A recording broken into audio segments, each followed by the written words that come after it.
के घने अंधेरे में एक पुरानी जीप टूटी फूटी सड़कों पर आगे बढ़ रही थी।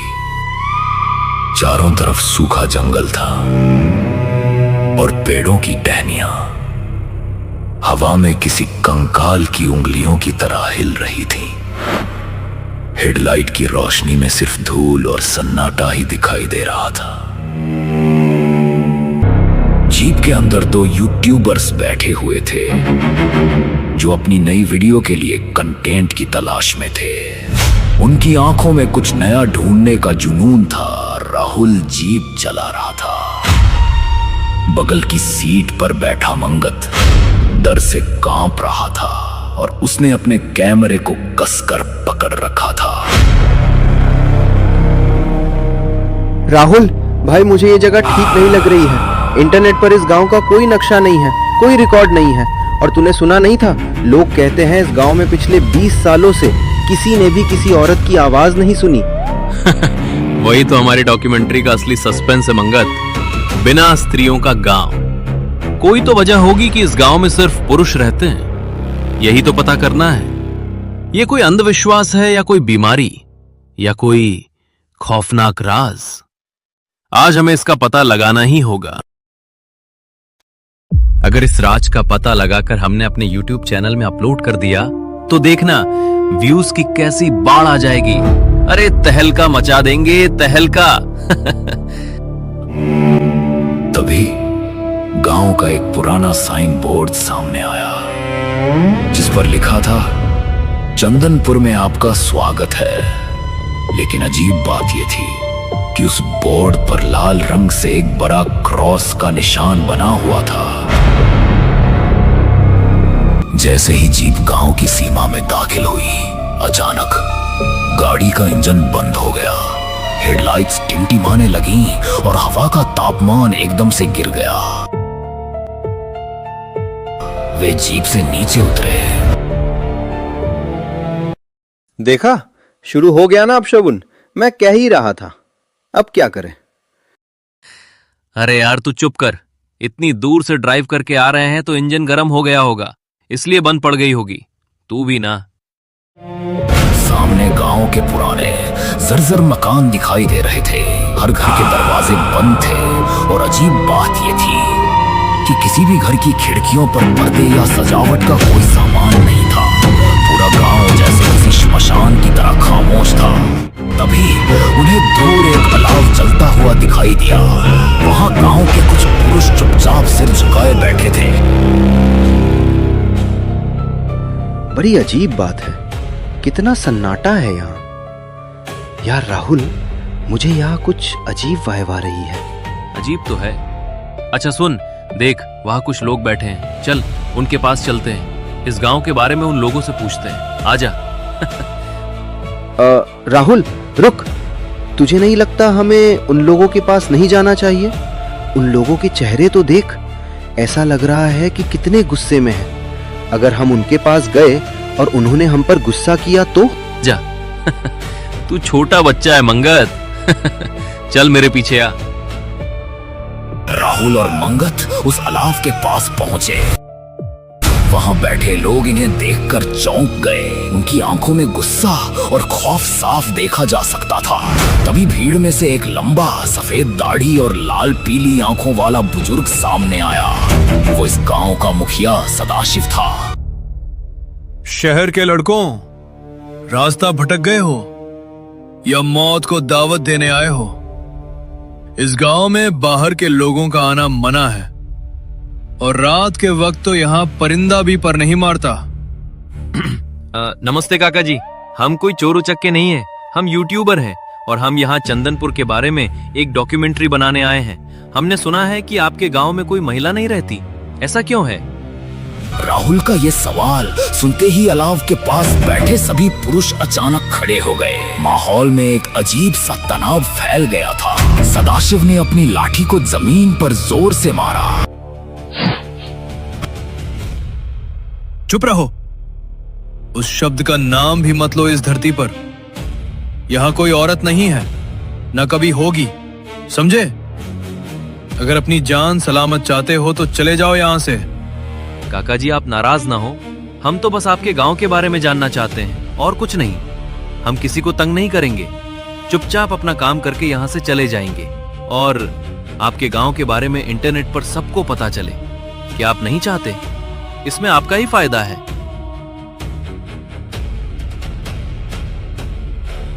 अरे मुखिया जी, क्यों डांट रहे हो इन लोगों को? इसमें इनकी क्या गलती है? इन्हें इस गांव के नियम के बारे में थोड़ी पता है।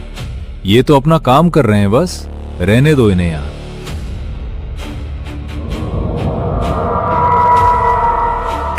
हम ठीक है, तुम लोग पास की एक धर्मशाला में ठहर सकते हो, अपना काम करके यहां से निकल जाना।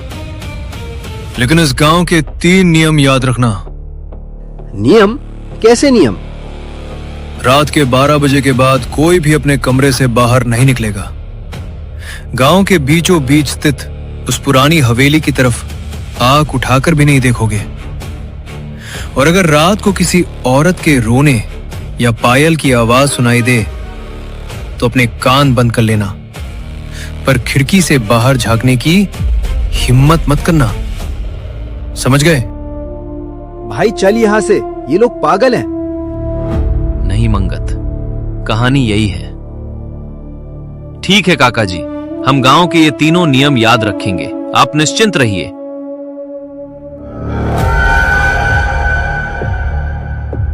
मुखिया सदाशिव ने उन्हें गांव के किनारे बनी एक पुरानी धर्मशाला में रुकने की जगह दी। कमरा बेहद साधारण था। एक पुराना पेड़, एक टूटी हुई मेज और दीवार पर नीले काले रंग की सीलन जमी हुई थी। अरे ये कैसी जगह ठहरा दिया हमें? ये कमरा तो भूतिया लग रहा है। तू ज्यादा मत सोच मंगत, गांव में ऐसे ही मकान होते हैं। रात के ठीक 12 बजे थे। चारों तरफ गहरा सन्नाटा पसरा हुआ था। राहुल को नींद नहीं आ रही थी। वो अपने कैमरे की सेटिंग्स चेक कर रहा था। अचानक सन्नाटे को चीरती हुई एक बेहद सुरीली लेकिन दर्द भरी आवाज गूंज उठी। कोई औरत एक पुराना लोकगीत गा रही थी।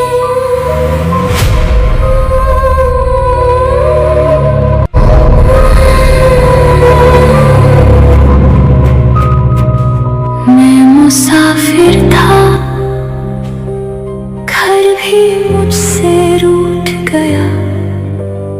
रास्ते ने पूछा नाम और मैं खामोश रह गया। ये किसकी आवाज है? गांव में तो कोई औरत नहीं रहती, फिर ये औरत की आवाज? कितना दर्द है इस आवाज में। मंगत गहरी नींद में सोया हुआ था। राहुल ने अपने कैमरे को उठाया। मुखिया के नियमों को ताक पर रखकर उसने धीरे से दरवाजा खोला। रात का माहौल गहरे नीले और काले रंग में डूबा हुआ था, जो बेहद डरावना लग रहा था।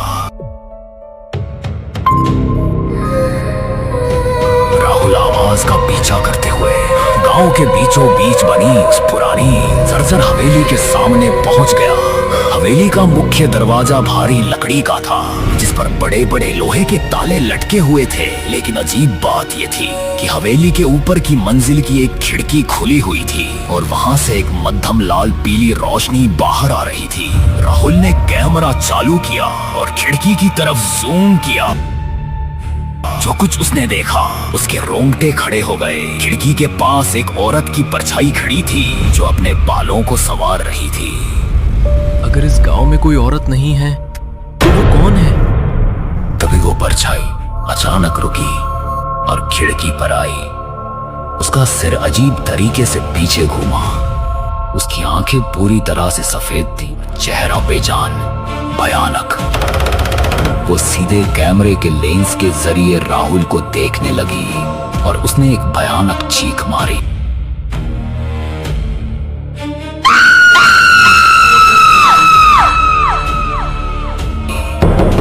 राहुल डर के मारे पीछे गिर गया। उसका कैमरा हाथ से छूट गया था। वो हांफते हुए उठा और वापस अपनी धर्मशाला की तरफ भागा।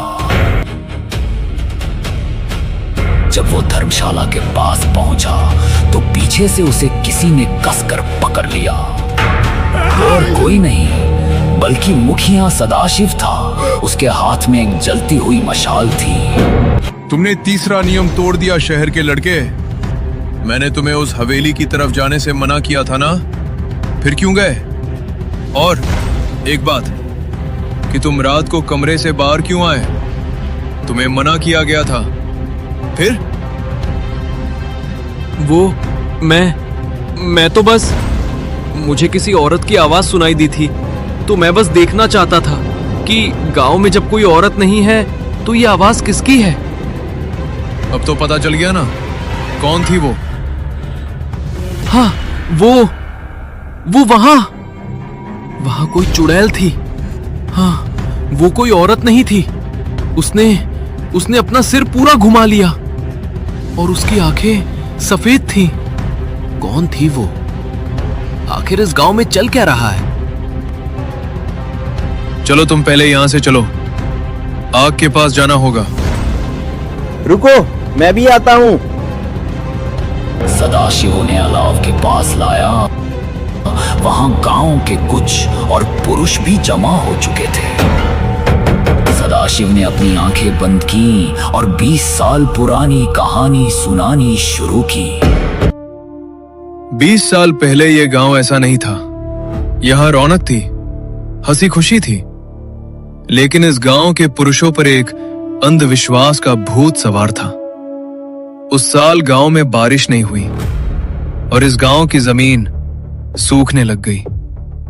तब गांव के एक तांत्रिक ने कहा, गांव को बचाना चाहते हो तो जैसा मैं कहता हूं वैसा करो। मैं एक अनुष्ठान करूंगा।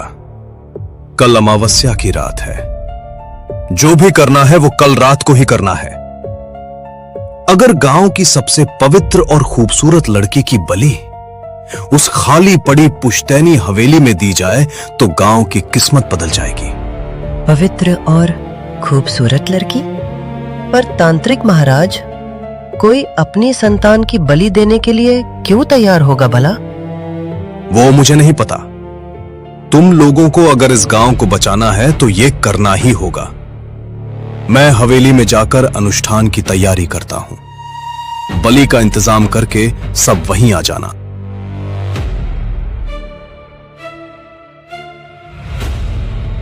गांव की सबसे खूबसूरत लड़की तो पार्वती है, लेकिन इसकी बूढ़ी दादी नहीं मानेगी। दादी से पूछने की जरूरत नहीं है। हम उसे चुपके से उठा लेंगे और बलि दे देंगे। अरे बाद में उसकी दादी को समझा देंगे। हाँ, यही ठीक होगा। गांव की भलाई के लिए ये करना ही होगा। हम अपने परिवार और पशुओं को ऐसे भूखा मरने नहीं देंगे। अगर एक लड़की की बलि देने से पूरा गांव बचता है तो इसमें कोई बुराई नहीं है। तो तुम लोगों ने उसे? हाँ, सब ने मिलकर इस लड़की पार्वती को उस हवेली में जिंदा चुनवा दिया। उसकी चीखें 3 दिनों तक गूंजती रहीं। चौथे दिन जब हवेली का दरवाजा खुला तो गांव की जमीन हरी तो नहीं हुई, लेकिन खून से लाल हो गई। पार्वती की आत्मा ने उस रात गांव की हर एक औरत, हर एक बच्ची को तरपा तरपा कर मार डाला। उसने श्राप दिया कि इस गांव की सीमा में अगर कोई भी औरत कदम रखेगी या कोई बच्ची पैदा होगी तो वो उसे जिंदा चबा जाएगी। इसलिए तुम लोगों ने अपनी जान बचाने के लिए औरतों को यहां आने से मना कर दिया? हाँ, ये कोई नियम नहीं, हमारा पश्चाताप और खौफ है। वो हर रात उस हवेली से निकलती है और हमें हमारी गलती का एहसास कराती है। अब तुम सच जान चुके हो। सुबह होते ही यहां से निकल जाओ। वे दोनों वापस कमरे में आए।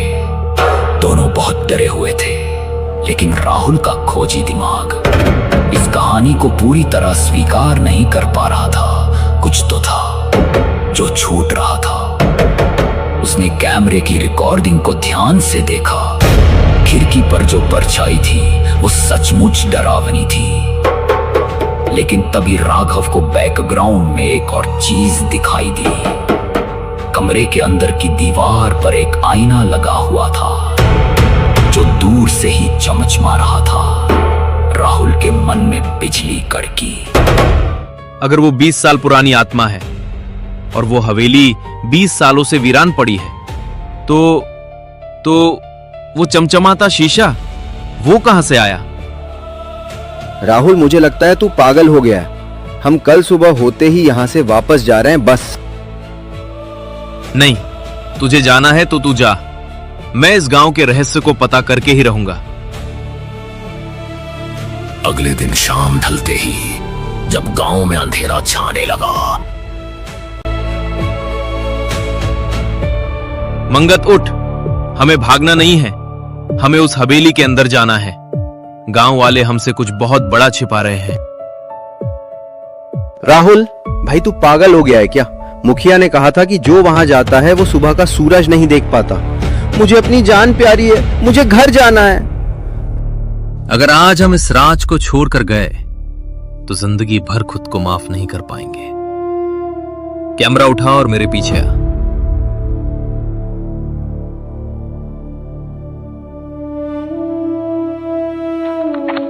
राहुल मंगत को जबरदस्ती अपने साथ ले गया। वे दोनों गांव वालों की नजरों से बचते हुए हवेली के पिछले हिस्से में पहुंचे। वहां एक खिड़की का पुराना शीशा टूटा हुआ था। राघव ने अपनी जेब से टॉर्च निकाली और अंदर घुस गया। पीछे पीछे थर थर कांपता हुआ मंगत भी अंदर आया। हवेली के अंदर कदम रखते ही हवा का तापमान इतना गिर गया था कि दोनों ठंड से कांप रहे थे। चारों तरफ धूल की मोटी परत जमी हुई थी और हवा में सड़न जैसी बदबू फैली हुई थी। दीवारों पर लगी पुरानी तस्वीरें अजीब थीं। उन तस्वीरों में जितने भी लोगों के चेहरे थे, उन्हें किसी नुकीली चीज से खरोंच कर मिटा दिया गया था। राहुल ने अपनी टॉर्च की रोशनी फर्श पर डाली। फर्श पर धूल तो थी, लेकिन वहां कई सारे पैरों के निशान बने हुए थे। अजीब बात यह थी कि वे निशान किसी आम इंसान के नहीं थे। ऐसा लग रहा था जैसे कोई पैरों को घसीटकर या उल्टा चलकर अंदर गया हो।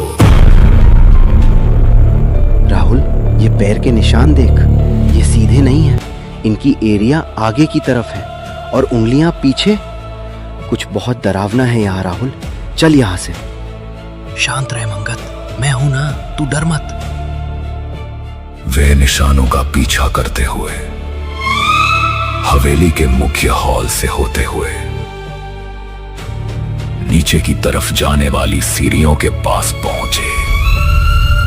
नीचे एक पुराना अंधेरा तहखाना था, जहां से एक बेहद धीमी अजीब सी सरसराहट की आवाज आ रही थी, जैसे कोई सूखी पत्तियों पर रेंग रहा हो। तहखाने का दरवाजा भारी लोहे का था, जो हल्का सा खुला हुआ था। अंदर से एक अजीब सी नीली और पीली रोशनी टिमटिमा रही थी। जैसे ही उन्होंने अंदर झांका तो जो नजारा सामने था उसने उनके दिमाग को सुन्न कर दिया। तहखाने के बीचों बीच एक बहुत बड़ा पुराना शीशा लगा हुआ था, लेकिन वो शीशा ऐसे चमचमा रहा था जैसे उसे अभी किसी ने साफ किया हो। उस शीशे के सामने गांव के मुखिया सदाशिव सहित गांव के सभी पुरुष घुटनों के बल बैठे हुए थे। वे सब आंखें बंद करके कोई अजीब सी भाषा में मंत्र बुदबुदा रहे थे। लेकिन सबसे खौफनाक बात यह थी कि उन सभी पुरुषों के जिस्म पर इंसानी कपड़े तो थे, लेकिन उनके चेहरों पर चमड़ी नहीं थी। उनके चेहरे पूरी तरह से खोखले कंकाल जैसे थे, जिन पर न आंखें थीं, न नाक, न मुंह। वे बस एक सपाट कंकाल की तरह दिखाई दे रहे थे। मंगत खौफ के मारे चीखने ही वाला था कि राघव ने उसका मुंह अपने हाथ से दबा दिया। तभी मुखिया सदाशिव, जिसका चेहरा अभी तक ठीक दिख रहा था, उस विशाल शीशे के सामने खड़ा हुआ और उसने अपनी कलाई को चाकू से काटकर अपना खून शीशे पर छिड़क दिया। शीशे की सतह पानी की तरह हिलने लगी उस शीशे के अंदर से एक साया उभरा। वो पार्वती की आत्मा थी, लेकिन अजीब ये था कि वो रो नहीं रही थी, बल्कि वो एक शैतानी हंसी हंस रही थी। हे देवी, 20 साल से हम आपका हुक्म मान रहे हैं। इस गांव की हर औरत, हर बच्ची को हमने आपके हवाले कर दिया। इस गांव में कोई औरत नहीं बची। हमारी वजह से आपकी ताकत बनी हुई है।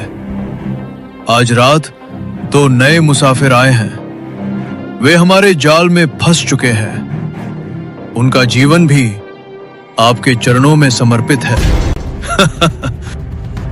अब जाकर राहुल के पैरों तले जमीन खिसकी थी। इसका मतलब 20 साल पहले गांव वालों ने पार्वती को बलि नहीं दी थी, बल्कि गांव के पुरुषों ने खुद अपनी मर्जी से तांत्रिक शक्तियों और अमरता के लालच में अपनी ही माताओं, बहनों और बेटियों की बलि उस डायन रूपी आत्मा को चढ़ा दी थी। और जो नियम मुखिया ने हमें बताए थे, वो हमें बचाने के लिए नहीं, बल्कि हमें इस हवेली की तरफ खींचने का एक जाल था। मंगत, तू कुछ समझा? बिना स्त्रियों का गांव कोई श्राप नहीं, बल्कि इन पुरुषों का एक खौफनाक और घिनौना सौदा है। मैंने तो पहले ही कहा था राहुल, यहाँ से चलते हैं, पर तूने मेरी बात नहीं सुनी। अब क्या करेंगे? तभी शीशे के अंदर से पार्वती की रूह चीखी।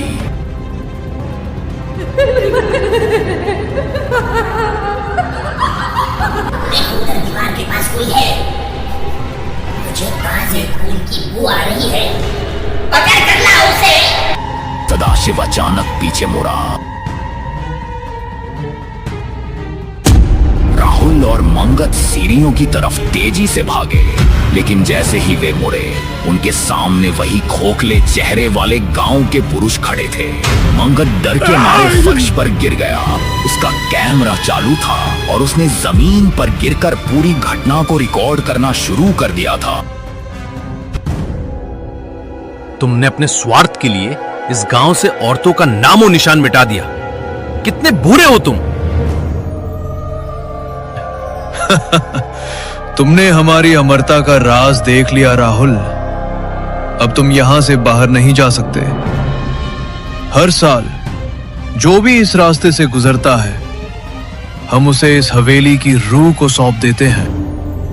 तभी हवेली के सारे दरवाजे और खिड़कियां अपने आप जोर से बंद हो गए। हवा का एक ऐसा बवंडर उठा कि राहुल और मंगत दीवार से जा टकराए। शीशे में से वो भयानक आत्मा पूरी तरह बाहर निकल आई।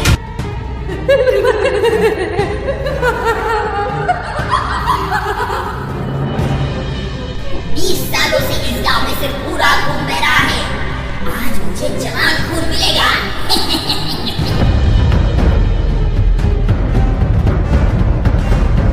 वो हवा में तैरती हुई जैसे ही वो राहुल का गला घोंटने के लिए आगे बढ़ी, उसे कुछ याद आया और उसने अपनी पूरी ताकत से कैमरे का ट्राइपॉड सीधे उस विशाल शीशे पर मार दिया। सदाशिव, तुम्हारी अमरता का अंत आज यही होगा। शीशा टूटकर चकनाचूर हो गया। जैसे ही शीशा टूटा, पूरी हवेली में एक ऐसी चीख गूंज उठी जिसने कान के पर्दे फाड़ दिए।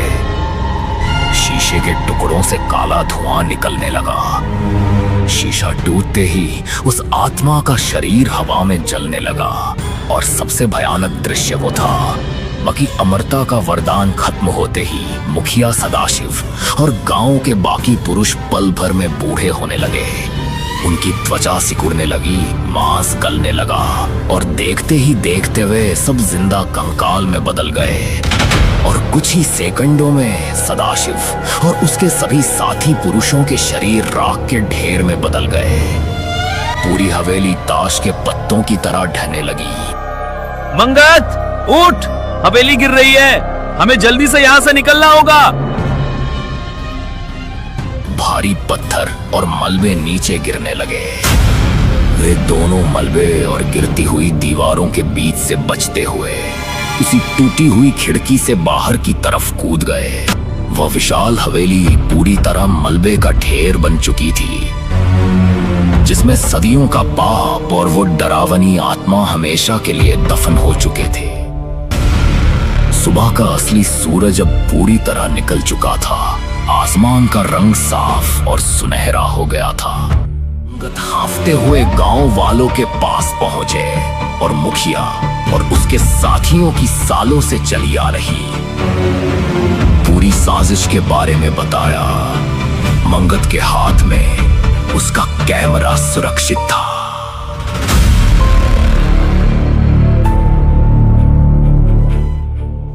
राहुल, सब खत्म हो गया।